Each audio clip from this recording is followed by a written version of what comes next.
We now move on to the next session, which will be facilitated by Ambassador Makubela. May I invite you to the stage, Ambassador, and we'll start the clock ticking. We'll delay tea until 5 o'clock, so we'll have about 45 minutes for this session, please. Thank you. Mr. President and patron of the Thabo Mbeki Foundation, Your Excellencies, Ministers, Deputy Minister. Mr. President, I'm here because Ayanda remains my boss. He gave me instructions just before lunch to say, Kingsley, got to come and facilitate this dialogue with his civil society. But, Mr. President, I'm really delighted to do that. Have very good fond memories of the President's visit to the Sudan and what we used to do. I was a foot soldier who used to run to the Sudan just before the cessation of the Southern Sudan to try to make peace and unity attractive. That was the mantra. We subsequently as a country spent huge resources together working with UNISA, and I'm glad that the school now, the School of Governance is located in UNISA. We spend hundreds of millions of rands training people from the South Sudan, and later on we tried to embark on a very good, noble course of security sector reform.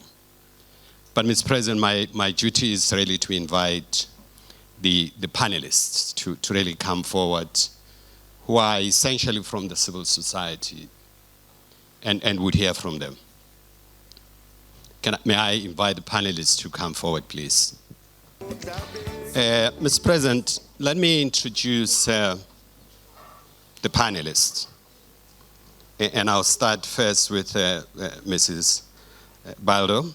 They are all from the civil society group.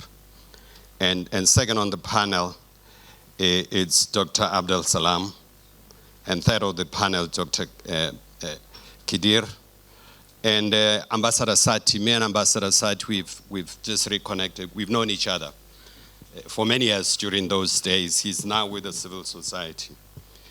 Mr. President, just by way of introducing the panel and to start the discussion, you know, I like to bring this quote that I actually prepared for my intervention here, that humans are both genetically predisposed to certain behavior like conflict, but like conflict behavior, but are also able to change behavior in response to ideas. So we're going to come up with ideas here that would change the behavioral pattern of human. And this is called the soft wired, as opposed to the hard wires that you are unable to change your position despite the ideas that may really emanate from this discussion. So the idea here is to allow members of the civil society to give us some ideas in terms of how to change human behavior. Because we're all human. At the end of the day, we all respond to issues of safety and we're concerned about our own safety. But how do we change behavioral pattern that speaks to conflict? And this distinguished panel will certainly do that. I would want to start this discussion by really posing a question that really deals with all of them. How is the mediation going in terms of the involvement of the civil society? There are different mediators in the Sudan situation, different offers to mediate. But this offers for mediation are coming in the context of global contestation, the emerging of multipolarity that really complicates your work as members of the civil society. It was said this morning that there are different countries with interests in the Sudan that are trying to intervene. But we know some of these countries are torn apart between this emerging notion of multipolarity.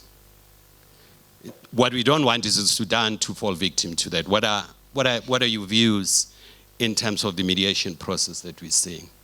May I start with you, Ambassador? Thank you very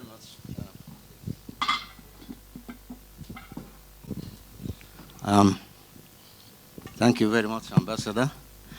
Let me thank the Mbeki Foundation and President Mbeki for this invitation and for the opportunity that you are afforded the Sudanese and putting Sudan as one of the main agenda items in this conference. Like many others who have known you and worked with you, I would like just very quickly say a few words. I had the honor of working with you on Burundi.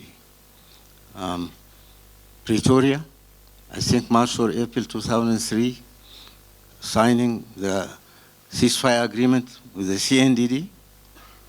Dar es Salaam, September 1996, signing the deal with the FNL. And the role, people are talking about African solutions for African problems. I would like to testify that the Burundi process was such a model for that cooperation. South Africa, working with the regional peace process, led by the time by President Museveni, I think achieved a lot. A lot of resources, South African resources, have been dedicated to that. 750 soldiers, protection force were deployed for many years under African, our friend Mamadou Ba, who was represented at that time. I had the honor of taking over from that force in 2004, April 2004. And it was a very, smooth transition from an African-led process into a regional and international-led process. And I was to say that, President, your role was crucial in that. You were represented after that by your Vice President Zuma, by Minister Charles Ngakula, and I had the honor of working with your team very closely. So just as a testimony, I think it's important to say that. Now to answer the question about changing the human behavior, I think this is a crucial question because we are all, some of us, we are all half human or half human and half something else. And we have to make our bestial reflexes and reactions have to be dominated and controlled by a more, I would say, an upper kind of instinct, which is that of humanity.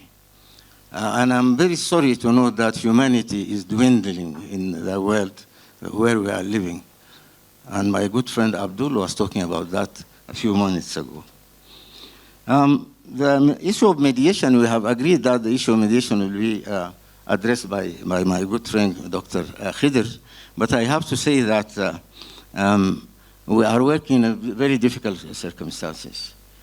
Mediation offers thus far have not borne fruit, and we are going to abound on that later on after my friend Khidir. Yes, and then I will come back to regional and international mediation, but civil society mediation will be addressed by my friend Dr. Khidir, and then we are going to build on that later. Can I maybe before we go there, let me start by giving Mrs. Baldo the opportunity to comment around these issues of changing human behavior as a civil society, the fact that we're all predisposed to be very violent in managing our conflicts. And now you'll be seeing all efforts of mediation. How do we respond to all these offers for mediation? Because if we're not careful, we're going to be engaged in a plethora of mediation and not be able to find the solution to the problem. How are we managing?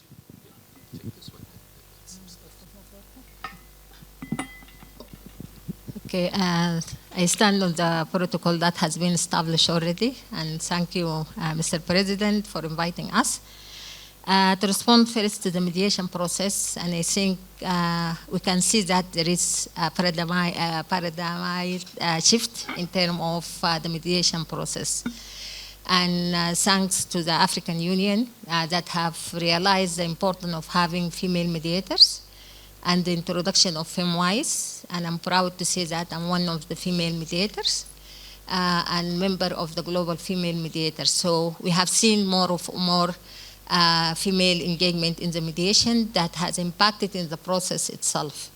And when you have female mediators, they are more concerned in including inclusivity and ensuring that all the other stakeholders are part and parcel of the process, being it women, youth, people with disabilities, and all the different sectors that are in our society.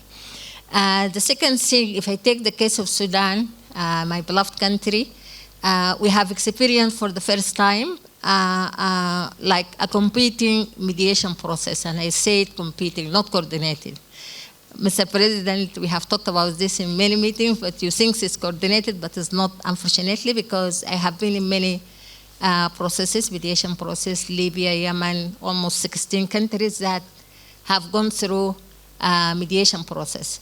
But what I have seen in my own country is that each structure, they want to have their own mediation process. Neighboring countries, AU, Saudi, American, and then AU, and I mean IGAD processes.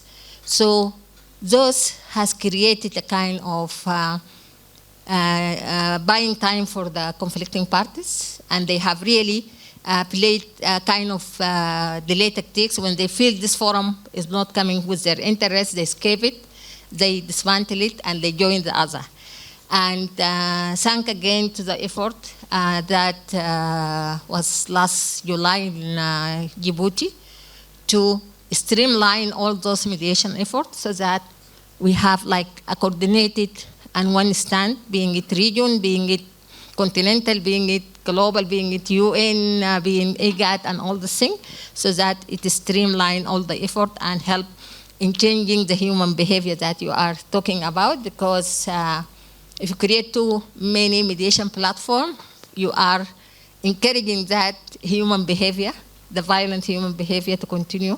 The war will continue, and people will really buy time to gain more military gains, go more kind of political and social support. So this is my submission.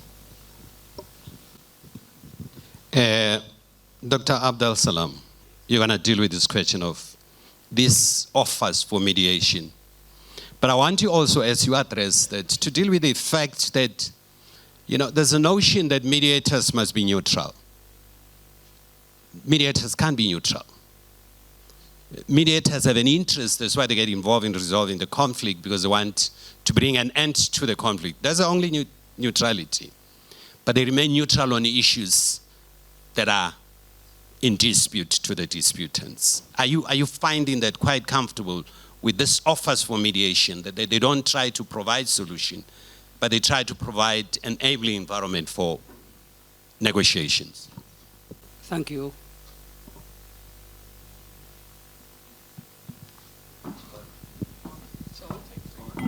Oh, they're saying it's on.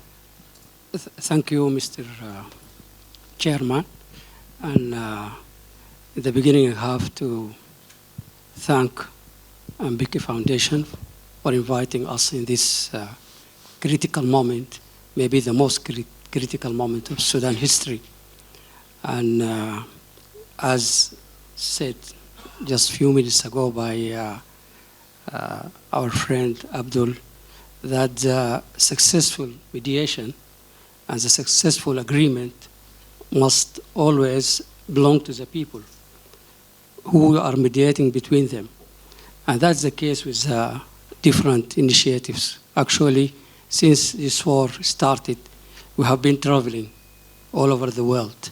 Addis Ababa, Germany, France, Cairo, and still till this moment we don't have the feeling that these initiatives belong to us. especially when we talk about another sort of negotiation, like the military negotiation in Saudi Arabia. It's always end by having one of the delegation just left the place of the negotiation and leaving even the country itself. So we need actually our input in this mediation. A very good article written by Dr. Wasaq Kemer about the racing towards the initiatives, the shopping of the initiatives. It's very confusing. And as the chairman just mentioned, the mediator must have only one goal, but this is not the case in the mediation within the Sudan. That is why we're looking for a new approach. The new approach is we must have Sudanese dialogue, Sudanese conversation. Dr. Kadir, you want to comment on that? Thank you very much, and thank you, Your Excellency, for inviting us, and good evening to all Excellencies. I think I started by, as Abdul said, this war, this existing war, ongoing war now in Sudan, differs from other wars. And I think this also should lead that the approach to resolve it needs different approach, not as business as usual. And I just want to remind attendees here by a fact that this war came in the pathway or in the process of a huge change driven by Sudanese people. And I heard many of the presenters yesterday and the day before yesterday talk about that the military toppled Bashir's regime. I think the military were forced to topple the Bashir's regime under the resistance and under the mass movement of Sudanese people, especially youth and women, that started in December 2018 and lasted up to June 2019. And this is one of the peculiarities of this situation, and then the culmination of many disputes after that between the military and the civilians, between the military and the military. And we have many militaries in the country, many arms in the country. And we were very, very, very, very sure that if this is not resolved early, war is going to erupt anyway. Secondly, I think this war, it is also in essence, not of its part, it is one of the manifestations of this crisis in the Sudan that explained by the report of Alex and Abdul. So in this regard, we civilians said that, okay, let the international mediators, regional mediators continue, but we should step in. And so we had a meeting in Cairo for all the civilian forces who are against the war, and we came up with one resolution that we should have making every effort to have a common understanding, a joint or a united or a coordinated civilian movement against the war, a united or a coordinated vision on how to stop the war. Because we do believe that those who can write down this vision and answer the very difficult questions about how to stop the war, about the future of the Sudan, about the political process, are the Sudanese civilians. And then this can be the essence of any mediation, and in that regard we can seek help for the technical part of the mediation from the international and regional approach. You know, there's a concept that it's really dividing, particularly people in the academia and the civil society who are highly involved in mediation of conflict, the peace and justice, or conflict resolution and justice. You find the tendency that before the conflict is even resolved, there are activists who are advocating for justice for the disputants who are actually instrumental in the resolution of the conflict, that they must be persecuted before they even agree to the agreement. Are you finding that as an issue in the Sudan conflict? Anyone can take this question. And if you're finding, how are you managing to navigate that without, of course, sending a message of impunity? Of course, it's an issue. It is an issue in the Sudan conflict. And it's an issue that we need to handle and deal with, otherwise there will be no reconciliation in Sudan. There is a tension between peace and justice in this kind of conflict, and in all conflict. You have your experience in South Africa about dealing with this. Truth and reconciliation, transitional justice. The Rwandese also, to some extent, had their own model. There are many models that have been tried. And of course, the mantra is there is no peace without justice, and then there is no justice without peace. And that's the problem, you know, it's a paradox. But you have to resolve this paradox. As long as there is conflict and there is war, there will be no justice. You cannot, deal with justice in a conflict situation. So the rational thing is to try to stop the war so that you can prepare the ground for justice. But at the same time, you have to assure and ascertain that there is no impunity. You have to deal with the question of impunity. You should not give the impression, why is that we wanted to stop the war, that those who have been killing people, those who have been committing major crimes, will get away with it. And from my own experience as a United Nations Special Representative, I have seen that within the Secretariat itself, at a certain moment, there has been a tension between the legal department and the political department, the association. Which one comes first? President Mbeki, the signing of the CND, of the FNL agreement in September 1996 in Movenpick Hotel, I think it was, in Dar es Salaam. You were there, President Mbeki, President Kikwete was there, President Museveni was there, and the Kenyans also were there, the Prime Minister of Rwanda, Deputy President of the DRC. And you would recall, President, and I think this is a good example, you would recall that the government of Burundi and the FNL agreed that to put within the text of the agreement the issue of pardon, pardon or amnesty. You recall that, President. I received, when I was to sign the agreement, 2 hours before the signing, I received a cable from New York telling me not to sign.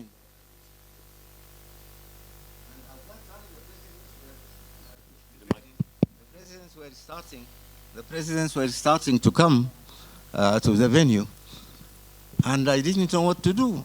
If I do not sign the agreement, I will be fired by the president, by the presidents. But if I refuse to do, nothing can save me. Then I went to Charles Ngakula, the minister, who was acting on your behalf. I said, Charles, I have a problem. He said, what? I said, I cannot sign this.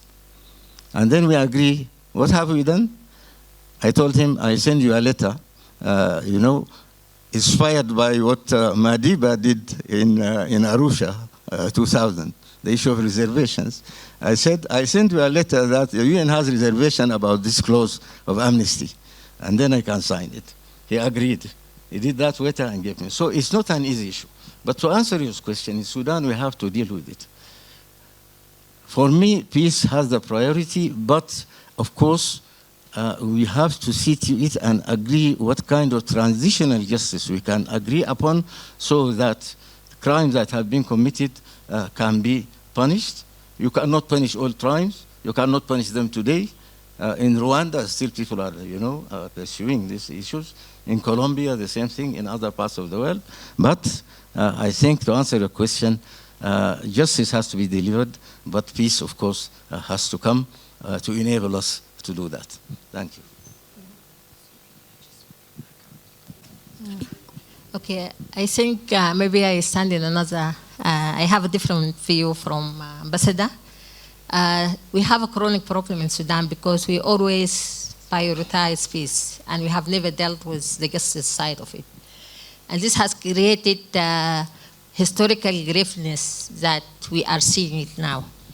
And for us as women, this time we want justice before peace.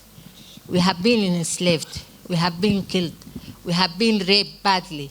I have seen 2 years daughters have been raped, and 80 years old woman has been raped.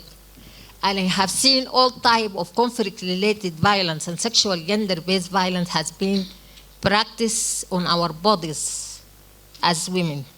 So for me, this time, justice is first, and then peace will follow. Second chronicle problem we have, the template that all of you have talked about. We are following a power sharing template that reward the killers, and they get position, high-level position, that they themselves will handle the justice system. They protect them to be themselves to be accountable to all the violations that they have committed. Third, as I have said, I have worked in many countries, African countries. The issue of transitional justice, we have never taken it seriously. My last station was South Sudan, where we have talked about the hybrid court that the South Sudanese was dreaming of. And unfortunately, the African Union has let them down. Since the 2015 war, all effort, talking to different partners. Our partners put money for this court to kick off, but none of us are taking it serious, because if we follow that transitional justice, believe me, all of us will be in prisons, definitely. So the issue of making peace, justice wait until peace comes, I'm not buying it anymore, and I think I have to see justice happening to my sisters, to my daughters, to my grandmothers, to my own self that I have been kicked from my house for no reason and thrown out like this. So without ensuring accountability and justice for all this kind of violation that has happened, I'm afraid we are fueling more graveness, and we are fueling more feeling of injustice that will come back again and fight us, and we'll be again in another dilemma of war. So this is my view. Dr. Beth. Thank you. It works, thank you. With all respect with what has just said Dr. Rabab, this war in Sudan is not like the past wars we came through. Actually, it is not a turning point or just a crossroad. It's a new history. So all issues concerning Sudan, it needs to be revisited. One of the issues is the transitional justice or the criminal justice. Other issues like one army. We have to have one army. The problem of having many armies that always end into a civil war in some way in Sudan. Now we are indulged in a sort of full-scale civil war. So the Sudanese dialogue must come into not only to assimilate this lesson. It is not a lesson, actually it is a full education for the all Sudanese parties. So the Sudan itself as people never have the feature that you can define in nature. The people of Sudan is still in evolving manner so as to be a real nation of Sudan. The state of Sudan never established in a proper way. There is always a problem, deficit here, problem there, imbalance here. So we need actually to re-establish the state of Sudan and to address all these issues. One of them is transitional justice. One of them, sharing of power, sharing of wealth. What we call the Constitutional Conference. We started to talk about the Constitutional Conference since the early 80s, last century. But we never fulfill it. We never meet it. one of the slogans that the late Imam Sadiq al-Mahdi used to talk about every time and then. Even Prime Minister Hamdok started to talk about it, but we never meet it, we never fulfill it.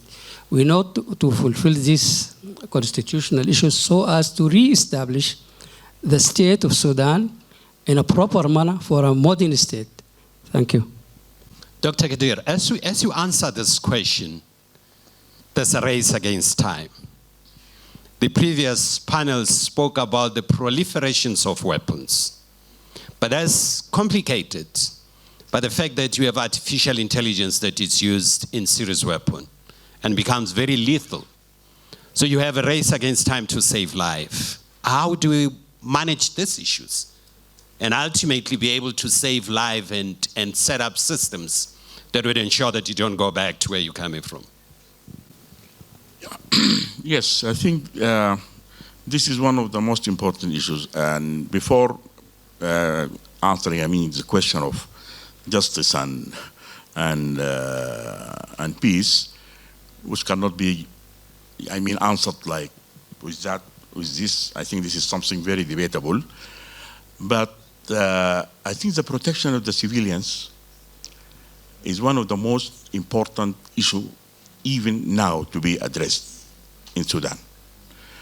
And beside, that the effect of the war, beside the lethal effect of the arms and whatever, and air bombardment, and so we have, of course, shortage of food and shortage so this is very important, and we have been calling for the international community to consider this as a priority and as an entry point even to stop the fighting.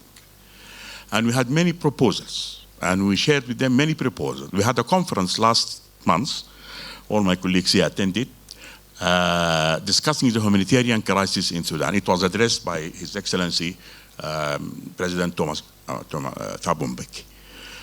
And recently also we circulated a detailed publication on how to have civilian protection even during this lethal war. So this is very important to me.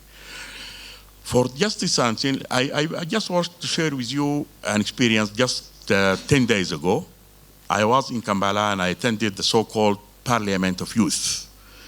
It's a Sudanese youth in exile. They have a parliament, and I think the members of that meeting, which I attended, was, I think, 100 and something. And the question is, which one comes first, justice or peace? And it was a clear manifestation of the polarization that Abdul talked about.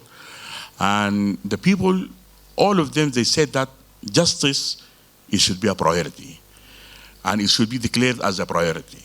And some of them referred even to the International Criminal Court, where the Bashir and his colleagues should be taken there because of the criminals in Darfur. And that we cannot just misuse that because of what Rabab said correctly, that this forgiveness and... but they said, yes, qualifying justice and connected it with the peace process, yes, you can't just put it, you can't, for example, negotiate with somebody saying that, okay, I have to negotiate how to kill you or how to put you in jail. This cannot be like that. It cannot be like that. I don't think Rabab is meaning that. But you have to raise it at the one.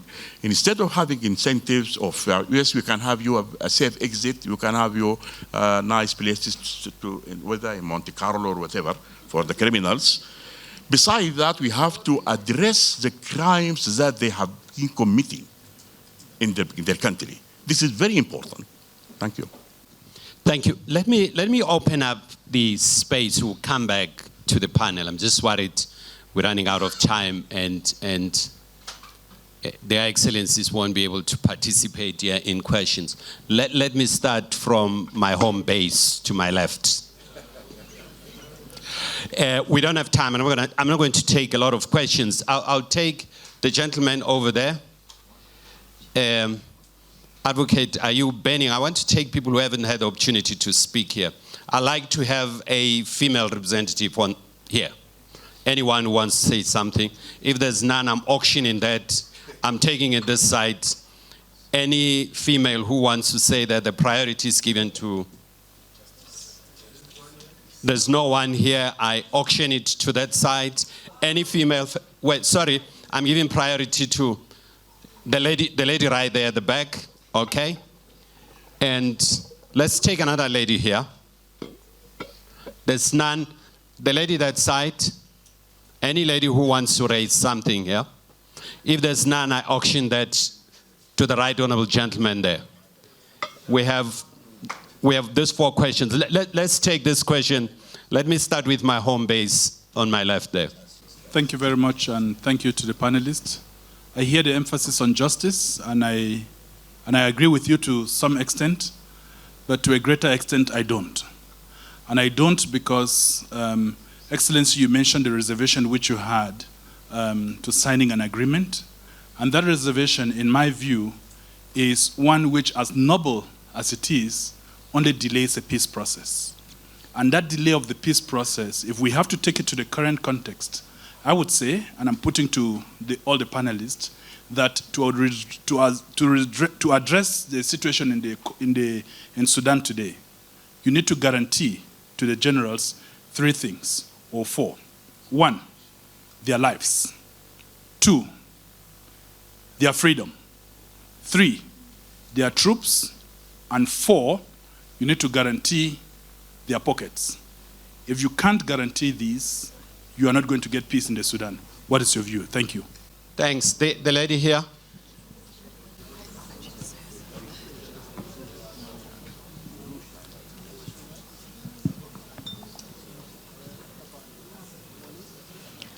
Earlier we spoke on how we cannot have justice without peace and how we cannot have peace without any justice.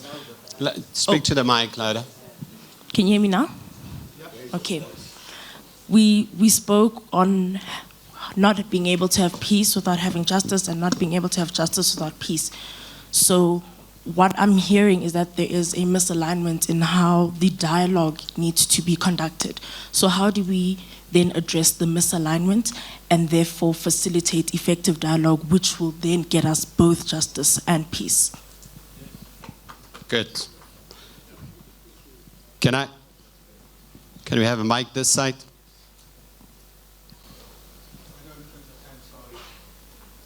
I'll skip the niceties. Well, just a quick question. I do know that this is up to now a dismal performance as far as really the mediation process is concerned. And from experience, I can sense the absence of the closely related groups in the conflict, the IGAD and AUC. Can we have a system where at least IGAD and AUC can somehow reconcile, and then they go back to basis, and then act as a catalyst for others to rally around? Because without that, then it will be good for us all and everybody who is on, as we can see now. Thank you. Thank you. Can I open for the high table here? Their Excellencies, Ministers, they may want to comment here. If they are not, Mr. President, if they are none, I will revert back to the panelists, and I'll start with you, Dr. Kadir, if you want to raise something, because I'm just worried about our time. Dr. Kadir. Okay. Okay, although I fail to hear exactly what the people said, but I can guess. Yes, I think yes, that it is a very complex issue, and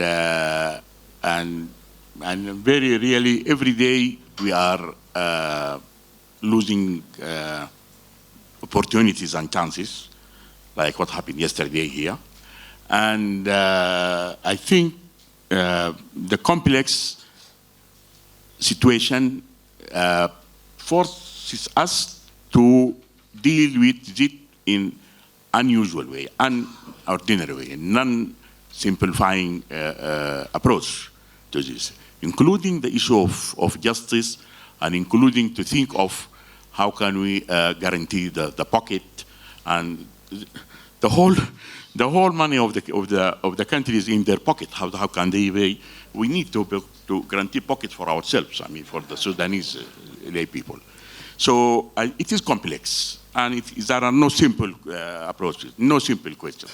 Besides the war, now we have this polarization, we have this hatred and racial discourse in the country.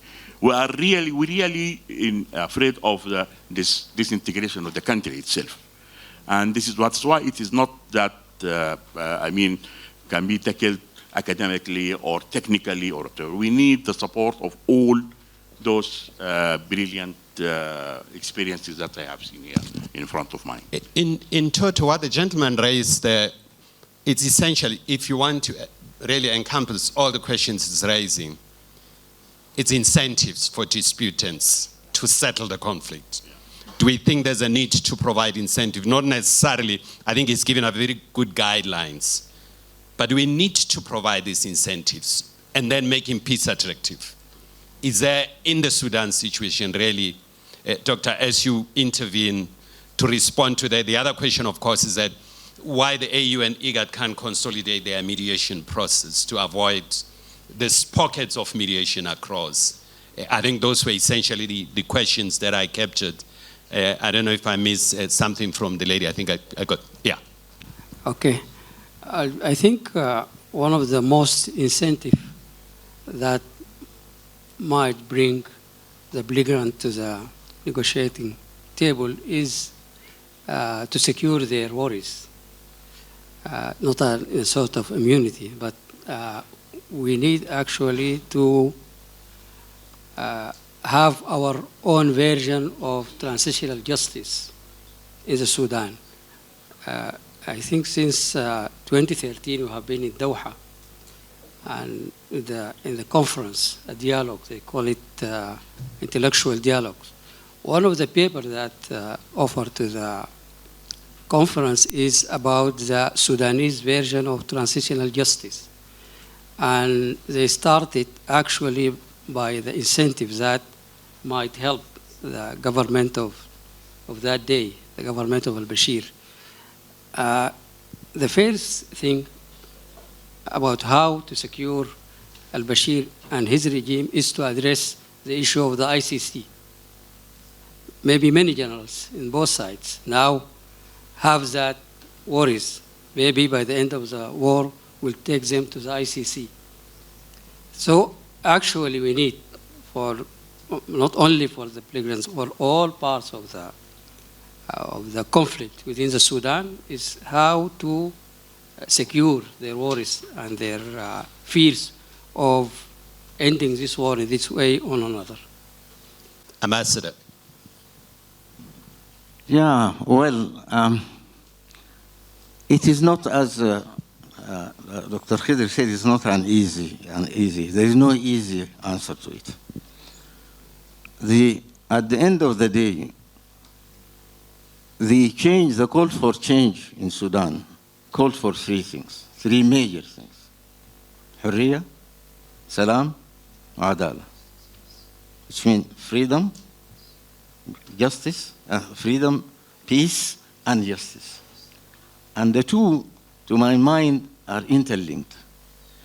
And the issue of impunity in Sudan, as Rabab has said, has been going on since actually 1955. It's not a new thing. So we have to deal with it in a holistic manner. It is, for me, a symptom of a national ailment, I would say, a society that needs to heal itself. The process of healing is required. The Gachacha, for example, in Rwanda. The Rwandese went to the ICTR for many years. It has dealt with a handful of. So the Gachacha is a grassroots way of dealing with the issue of justice by the communities themselves. In Sudan, we have such processes of traditional justice. We have the Ajawid, we have the Judea, we have this kind of thing. Why don't we resort to that and complement this with national justice and international justice? International justice alone cannot give you the response. It is not adapted to your conditions. You have to deal with it yourself and seek assistance from outside to complement. And this is what actually the ICC is saying. If there is a failure of national mechanism, then we'll come in to help you. So my answer would be, we are not saying to allow impunity, and that justice is not a priority. It is the priority. Without justice, there will be no peace. All kinds of justice. We are talking about political justice, we are talking about cultural justice, we are talking about social justice, we are talking about economic justice, and all this that goes together. And dealing actually with the exclusion that has been going on for so long, and all the ailments of the society. How can we organize ourselves, Sudan, in a way that you have done in South Africa here? You have a model, and you have Mr. Mbeki, you know very well, and you have your own, quotation on this that we know very well. How you came to make peace here and put South Africa on the right track, and which is still going on, and the process is still ongoing. This is not the end of the story, because here the idea of justice, social, economic, has to be dealt with. But the beginning of it is, how do we resolve the issue of violence in the society so that we can prepare for. I'm not saying not to take people to court. Yes, who is going to take to court, and how? And how are we going to convince people to put down the gun? Nobody is going to put down the gun without some kind of guarantees. We do not want to give them incentives and encourage them to continue killing. But we would want to convince them to put down the gun so that to prepare the ground for us to live together and have a common project that will help us to move forward. That's what it's all about. Thank you. Yeah, I think it's a very challenging issue, because as mediators, we always say we have to prepare like incentive package for two parties so that they give away kind of power. But coming to my own country in Sudan, and I think most of you have followed in 3rd of June 2019 when we have the Khartoum massacre. The massacre that happened when the innocent revolution people and young people were sat in front of the head of the military HQ in Sudan. They were killed in Ramadan, on the 29th of Ramadan, the night of Eid. They were badly killed, and we said, okay, let's have a kind of forgiveness, let's have a kind of incentive so that we don't want the country to go to the war. And it's the same people that they have done this, it's the same people that they have pushed the country to the war. We have human rights framework. We have universal African Mobutu framework, and all those framework. There should be a level of accountability and enforcement of those mechanisms. We should not throw those mechanisms and look on how we work on an incentive package to reward the killers so that they are not accountable for whatsoever they have done. So it's a challenging issue for us as mediators, as scholars, as leaders, on how to marry the two. It's an issue. With regard to my sister at the back on the dialogue, and I think we as women, we realize that none of the two parties are willing to cease fire even a single day. So we came up with an approach to bring women from RSF, women from SAF, women from Al-Hilo, women from Abdel Wahid, women from all the different armed groups together in a dialogue in Uganda, in Entebbe. And they manage, and they have seen that as women, they are even suffering from their own structure that are bringing it. And that dialogue has set the foundation for more kind of serious action. The other area also, we had dialogue with women at the front line in the conflicting areas, where women took the initiative, and I call it localized ceasefire.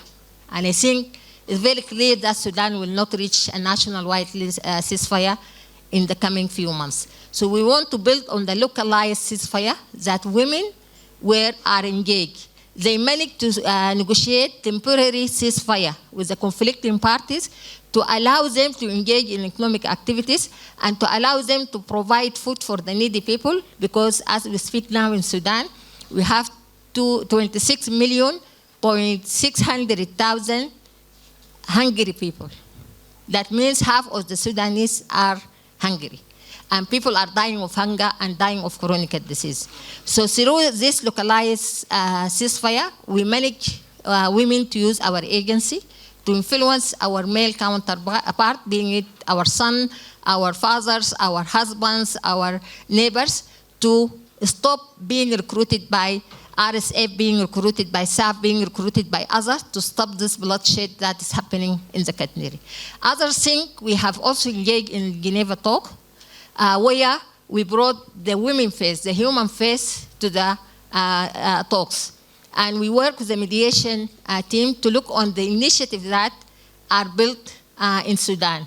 We have a very good initiative that came up with the Sophist, where they managed to release 536 detainees from the police and 525 from the soldiers. And all this initiative need to be brought up because it's women-led, it's a local-led, and it's a bottom-up approach that we need to invest in and look into it and replicate it in other parts in Sudan. And this is the point that I want to raise, because what I'm missing here in this forum is women, peace, and security. And I want to highlight that is part and parcel of such an important issue. Thank you so much. Can I really thank the panel? And I'd like to abuse the fact that I'm here, but you'd answer that in your good time as you go on. You know, there's a concept of truth and reconciliation, and it's interpreted in different ways in different countries. I've had the privilege to be sent sometimes during the negotiation in the Eldoret, when on the Somali, when Mohamed Dere and Ali Usman Ato threatened to leave the discussion, and they came from the warlord, and without them in the discussion, the whole thing would have collapsed, because the thing was centered around truth and reconciliation. You have to assess, that's my question, to assess the institutional and societal capacity to deal with the truth, because the truth may take you back to the conflict. But you may find it very easy to deal with reconciliation and say, let bygones be bygones. And chart a way forward, put systems and processes in place that would ensure that you don't go back where you're coming from. Think about it as you move forward. But I'd really like to thank you for your contribution. Mr. President, I'd like to use the great words of Patrick Lumumba, that the Congo shall rise again. And I hope the Sudan shall rise again. And I think we should say that. Thank you.